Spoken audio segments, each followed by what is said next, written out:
को मानने वाले हैं? मैं बुद्ध धर्म को मानता हूँ। अच्छा, आप बौद्ध हैं? हाँ यादव जी हैं और जी बौद्ध हैं। हाँ, हम बुद्ध धर्म से क्या होता है, ये एक धर्म नहीं है। देख रहे हैं कि हिंदू मंदिर है, ये हिंदू मंदिर है, बाद में ऑक्युपाइड करके इसको बनाया गया है।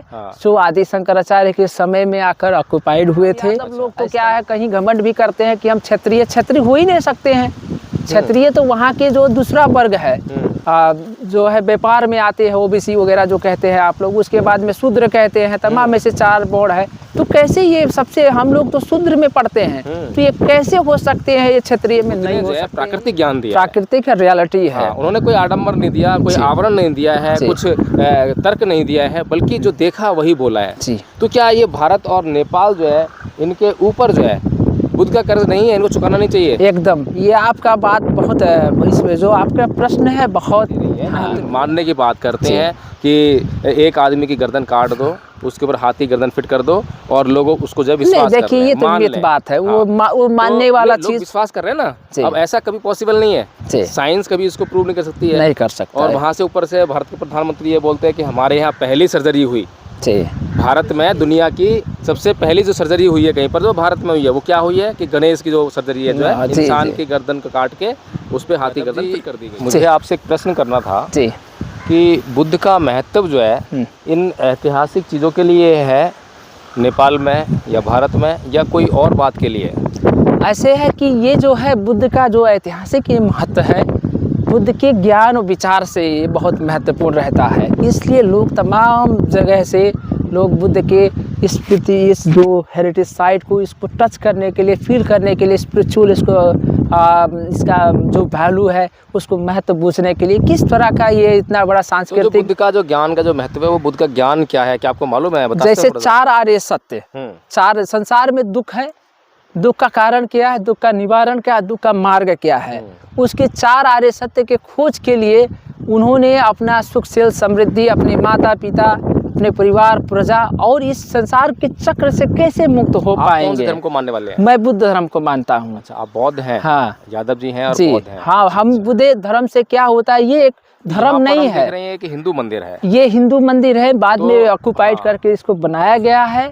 जो आदि शंकराचार्य के समय में आकर ऑक्युपाइड हुए थे। अच्छा, इस तरह का जो है, एक तरफ जो है बुद्ध कहते हैं 4 आर्य सत्य की बात करते हैं, दूसरी तरफ हिंदू लोग जो हैं इस बात में बिल्कुल विश्वास नहीं करते जी, और वो जो है कुछ भी कथा कहानी बना देते हैं और उसमें लोगों का विश्वास करने के लिए उनको बोलते हैं जी। जैसे कि हनुमान जी सूरज को निकल गए, ये देखिए ये सब मिथ्स हैं, इस पे मैं विश्वास नहीं करता हूँ। हाँ, आप विश्वास नहीं करते हैं, लेकिन दुनिया विश्वास करती है। नहीं, इसकी वजह क्या है, सबसे बड़ी चीज़ है आपका शिक्षा, आपका ज्ञान, आपका बुद्धि, आपका विवेक, उस पे डिपेंडेंट करता है। अगर जो आप कितने पढ़े लिखे हों, अगर जो छुआछूत जात पात में पढ़ते हैं तो आप पढ़े लिखे नहीं हैं, मेरा कहने का ये मतलब है। अब अगर जो आप लॉजिक नहीं दे पा रहे तो उसका अर्थ क्या है, अर्थविहीन है। तो जैसे आप ही बताए, प्रश्न किए कि सूरज को हनुमान ने निगल लिया, ये कहीं नहीं हो सकता है, ये इम्पॉसिबल चीज़ें हैं, ऐसे है ना।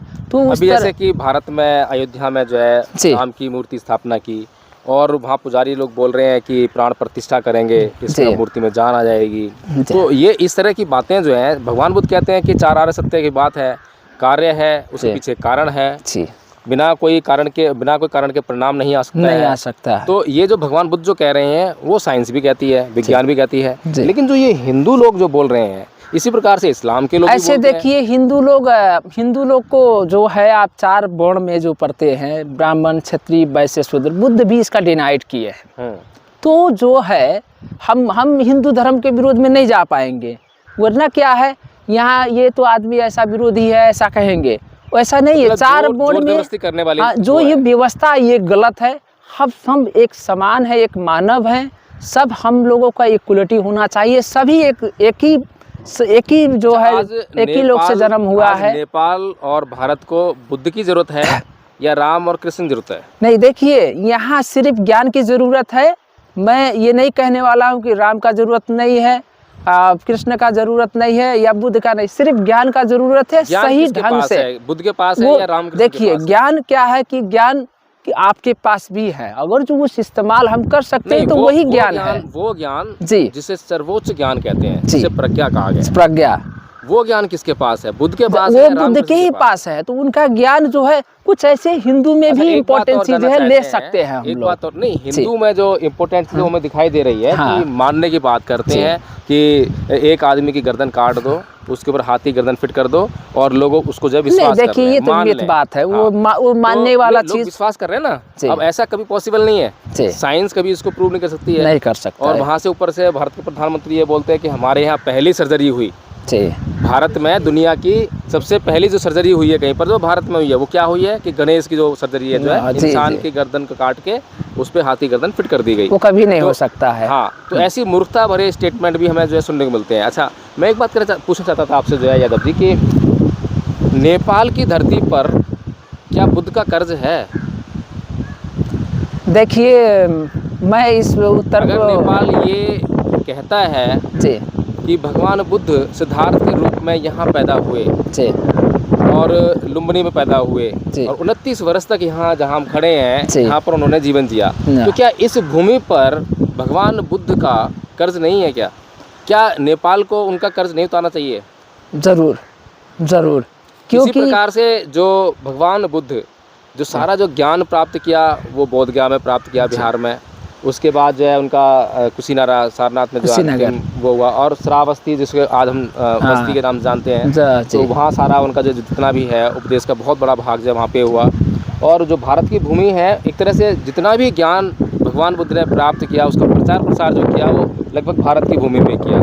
तो क्या ये जो भारत है, ये जो नेपाल है, क्या इनके ऊपर, क्योंकि अगर नेपाल को और भारत को अगर विश्व में कहीं जाना जाता है तो वो बुद्ध के नाम से जाना जाता है, बुद्ध के ज्ञान के कारण आता है। और बुद्ध के ज्ञान को आज तक जो है किसी ने जो है चैलेंज नहीं किया, क्योंकि बुद्ध ने जो है प्राकृतिक ज्ञान दिया, प्राकृतिक रियलिटी है। उन्होंने कोई आडंबर नहीं दिया, कोई आवरण नहीं दिया है, कुछ तर्क नहीं दिया है, बल्कि जो देखा वही बोला है। तो क्या ये भारत और नेपाल जो है इनके ऊपर जो है बुद्ध का कर्ज नहीं है, इनको चुकाना नहीं चाहिए? एकदम, ये आपका बात बहुत इसमें जो आपका प्रश्न है बहुत महत्वपूर्ण है, बहुत हमें अच्छा लगा ये प्रश्न आप पूछकर।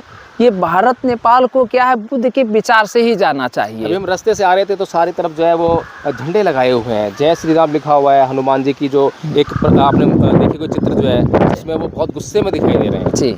तो ये जो क्या नाम है प्रतीक हैं, ये जो गुस्से में दिखाई दे रहे हैं, इसका मतलब डरा रहे हैं आप, जोर जबरदस्ती वाली बात कर रहे हैं। और जो झंडे आप कह रहे हो भगवा तो बुद्ध का है, भगवा जो संबंध है भगवा का वो बुद्ध से है। भग रागो भग दोषो भग मोह, जिसने राग और द्वेष का भगन कर दिया, मोह का भगन कर दिया, वो बुद्ध है।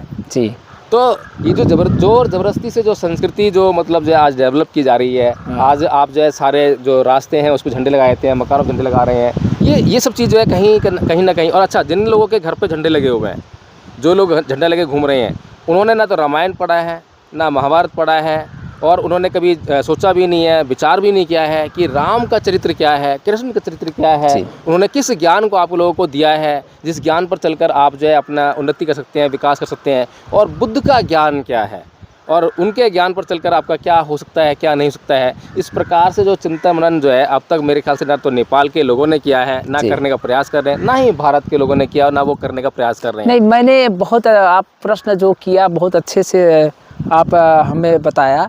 जैसे मैंने इंडिया में बहुत से ऐसे देख रहा हूँ कि कुछ ऐसे सामाजिक परिवर्तन हो रहा है, जैसे तमाम ऐसे कुछ ऐसे लीडर्स वगैरह जो है अब बुद्ध के विचार सिद्धांत पे आगे बढ़कर उसको सामाजिक सांस्कृतिक के हिसाब से स्थापित करना चाह रहे हैं, लेकिन उनकी संख्या अभी बहुत कम है, इसलिए वो अभी स्थापित नहीं हो पा रहे हैं। मेरे पास बहुत से ऐसे तमाम नाम भी हैं इंडिया में, वो जो तमाम सामाजिक सांस्कृतिक लड़ाई में लड़ रहे हैं। आप भी कुछ प्रयास कर रहे हैं यहाँ पर बुद्धिज्म के? देखिए, हमारे पास एक संस्था है लोटस सूत्रा के नाम से, मैं उसका सचिव हूँ। तो हम लोग भी एक क्या चाहते हैं कि पहले यहाँ शिक्षा की आवश्यकता है, शिक्षा से ही समाज परिवर्तन हो सकता है। तो चाहे कोई मुस्लिम हो, चाहे हिंदू हो, चाहे क्रिश्चियंस हो, चाहे बौद्ध हो, उससे ऐतराज कोई किसी से नहीं है। उनको शिक्षा दिया जाए, शिक्षा मिलना चाहिए, तो अधिकार जो है शिक्षा का, ये चीज़ें जब मिल जाएंगी तो ऑटोमेटिक शिक्षा ही परिवर्तन कर देगा कि बौद्ध धर्म अच्छा कि हिंदू धर्म की, क्रिश्चियंस की, शिक्षा जो मिलती है उसके साथ में एक परिवेश भी मिलता है। जिस परिवेश में शिक्षा मिलेगी, बड़ा होकर जो है जो शिक्षा लेने वाला है वो उसी परिवेश की बात करेगा। नहीं, ठीक है, वो देखिए आज जो हमें शिक्षा मिल रही है वो जो कल्चर है वो दूसरा है, वे सांस्कृतिक जो लड़ाइयाँ आप देख रहे हैं समाज में, हम देख रहे हैं तमाम जिस धर्म का ज़्यादा से ज़्यादा उस क्षेत्र में होगा उसका प्रभाव भी होता है। भारत में वही हो रहा है, नेपाल में भी वही हो रहा है। तमाम अल्पसंख्यक लोगों को दबाया जाता है, शोषण दमन किया जाता है, ये अन्याय अत्याचार भी बढ़ रहा है। लेकिन ये अन्याय अत्याचार, ये शोषण, ये कैसे मुक्त होगा? भगवान बुद्ध के विचार से ही चाले से मुक्त भारत होगा। के लोग जो हैं, भारत में जो यादव लोग हैं वो अपने आप को क्षत्रिय बोलते हैं जी, कि हम लोग जो है क्षत्रिय हैं, हम लोग जो शूद्र से ऊंचे हैं जी, हम लोग जो है ऊंची जाति वाले हैं। इस तरह की आजकल जो है ना बहुत विडम्बना है कि बहुत द्वंद्व चल रहा है और वे लोग जो है अपने आप को इंसान नहीं मानने के राजी। अभी भी बोलते हैं हम जो यादव हैं, हम तो यदुवंशी हैं, कृष्ण के वंशज हैं, हम लोग क्षत्रिय हैं, हम ऊंची जाति के हैं। इस तरह का अहंकार जो है वो पाले हुए हैं। जबकि यही यादव लोग जो हैं जब क्या नाम है भगवान बुद्ध के प्रभाव में थे, तो भगवान बुद्ध के प्रभाव में होने के कारण भगवान बुद्ध के सिद्धांतों को मानते थे, उनके अनुसार अपना जीवन जीते थे। और ये जो भारत था बहुत ही सुंदर इसका वातावरण था, जहाँ पर जो कोई जात पात नहीं थी, कोई भेदभाव नहीं था, कोई हीनता की भावना नहीं थी, नहीं था, कोई ऐसा अहंकार वाले लोग भी नहीं रहते थे यहाँ पर। तब इस भारत ने जो है बहुत प्रगति की और तभी से ये जो भारत जो है विश्व में विश्व गुरु के नाम से पहचाना गया, जाना गया। तो आज भारत के जो यादव हैं वो इस तरफ क्यों नहीं सोचते हैं कि हम लोगों के ऊपर भी जो है बुद्ध का कर्ज है, हमें भी बुद्ध के ज्ञान को समझना चाहिए, एटलीस्ट कम से कम जानने का तो प्रयास करना चाहिए। इस तरफ क्या कहेंगे? नहीं, मैं भारत का सिर्फ नहीं कहूँगा, सारे सृष्टि का जितने भी जो मानव हैं, मैं सबको यही कहना चाहता हूँ। यादव लोग तो क्या है, कहीं घमंड भी करते हैं कि हम क्षत्रिय हो ही नहीं सकते हैं। क्षत्रिय तो वहाँ के जो दूसरा वर्ग है, ब्राह्मण पहला वर्ग है, और उसके बाद में जो और लोग आते हैं तो क्या है कि आपके जो है व्यापार में आते हैं, ओबीसी वगैरह जो कहते हैं आप लोग, उसके बाद में शूद्र कहते हैं, तमाम में से 4 बोर्ड है। तो कैसे ये सबसे, हम लोग तो शूद्र में पढ़ते हैं, तो ये कैसे हो सकते हैं? ये क्षत्रिय में नहीं हो सकते हैं ये, और ये ब्राह्मण का व्यवस्था है, इसलिए ये क्या है, ये गलत व्यवस्था है। और एक बार कि अगर ये मान भी लें कि चलिए मान लीजिए आप क्षत्रिय हैं जी, तो आपको ये अहंकार क्यों कि आप ऊँचे, क्योंकि आप ब्राह्मण से तो नीचे हैं, आप ब्राह्मण को ऊँचा मान रहे हैं, ब्राह्मण सबसे ऊंचे पायदान पे है, आप क्षत्रिय हैं तो ब्राह्मण जो पहले स्थान पर है, तो आप ऊंचे कैसे हो गए? आप नीच हो गए। और अपने आप को ही नीच कहने में ये कैसा गौरव का अनुभव है? इस तरफ क्यों ध्यान नहीं देते? अगर वो इंसान बन जाएं और सभी इंसानों को समान समझ लें, सभी इंसानों को इंसान कहने लग जाएं, तो वहाँ पर ये ऊंच नीच खत्म ही हो जाएगी। ना ब्राह्मण ऊंचा रहेगा, ना क्षत्रिय नीचा रहेगा। इसका ये मुख्य कारण है जातीय व्यवस्था। जब तक ये टूटेगा नहीं, सब एक समान नहीं होगा, तब तक क्या है, जातीय व्यवस्था जब तक स्थापित रहेगी समाज में, तब तक क्या सामाजिक परिवर्तन नहीं हो पाएगा। और ये से जात पात में विभाजन करके, बड़े लोग ही इसको विभाजन किए, छोटे लोग तो क्या ऑलरेडी विभाजन है छोटे छोटे में, वो ताकि संगठित ना हो पाए, अपने अधिकार के लिए वो लड़ाई ना लड़ पाए, इसलिए ये चीज़ें उनके जातीय व्यवस्था में कायम रखने की कोशिश ऊपर के जाति के लोग कर रहे हैं। ठीक है यादव जी, बहुत बहुत धन्यवाद आपका, बहुत बहुत साधुवाद आपका। बहुत खुशी हुई आपसे मिलकर और यह जानकर कि आप जो हैं बुद्धिस्ट हैं। मुझे बौद्ध लोगों से मिलकर बहुत खुशी होती है, क्योंकि इसलिए खुशी नहीं होती कि वो बौद्ध हैं, बल्कि इसलिए खुशी होती है कि कम से कम जो है वो जो बुद्ध ने जिस निर्वाण पथ पर मनुष्य को अग्रसर किया, सबसे पहले बताने का कार्य किया कि भाई ये जो जीवन है, चाहे वो पशुओं का जीवन है, कोई भी जो जीवन उत्पन्न होता है, हर प्राणी का जीवन एक ही है, वो उसका अंतिम उद्देश्य निर्वाण प्राप्त करना है। और सारे लोग जो है निर्वाण प्राप्त नहीं कर सकते हैं, लेकिन निर्वाण पथ पर जो है चलने का काम जो सभी लोग कर सकते हैं, तो कम से कम जितना लोग निर्वाण पथ पर चलने का काम करेंगे, कम से कम अपने जीवन के कष्टों को जो उतना कम करेंगे और उतना ही सुख का अनुभव कर पाएंगे। तो इसलिए मुझे बहुत अच्छा लगता है जब भी मैं किसी बौद्ध से मिलता हूँ, कम से कम सत्य को जान रहा है, पहचान रहा है और सत्य का आचरण करने का प्रयास कर रहा है, तो उसका प्रचार प्रसार करने का भी काम करता है। तो इसलिए मैं आपका बहुत साधुवाद पुनः करता हूँ। जी धन्यवाद आप सबको दोनों। आपका नाम? नीलम बौद्ध। नीलम बौद्ध जी। और सर आपको जय भीम प्रकाश, जय प्रकाश सर को बहुत बहुत धन्यवाद देना चाहता हूँ कि आप हमसे अंतर्वार्ता लिए, यहाँ के बारे में भी जाने, तमाम सामाजिक सांस्कृतिक के बारे में भी आप जानने का कोशिश किया। तो मेरे पास जो जानकारी है या जो मेरे पास नॉलेज था वही मैंने आपको शेयर किया। और मैं सोचता हूँ कि तब सब बुद्ध के विचार और सिद्धांत में पूरी ब्रह्मांड को आना चाहिए, ताकि सभी लोग एक मानव है, हर प्राणी जीव जंतु का एक प्राण होता है, तो सभी का एक हर जीव जंतु का सम्मान और आदर होना चाहिए। मैं आज तक शुद्ध शाकाहारी हूँ, कभी भी किसी प्राण का हत्या नहीं करने की कोशिश करता हूँ, और मैं सोचता हूँ कि सब शाकाहारी हो, बुद्ध के विचार और सिद्धांत पंचशील में हम लोग बांधे जाएँ, ताकि सभी को न्याय और कल्याण देश का संसार का हो।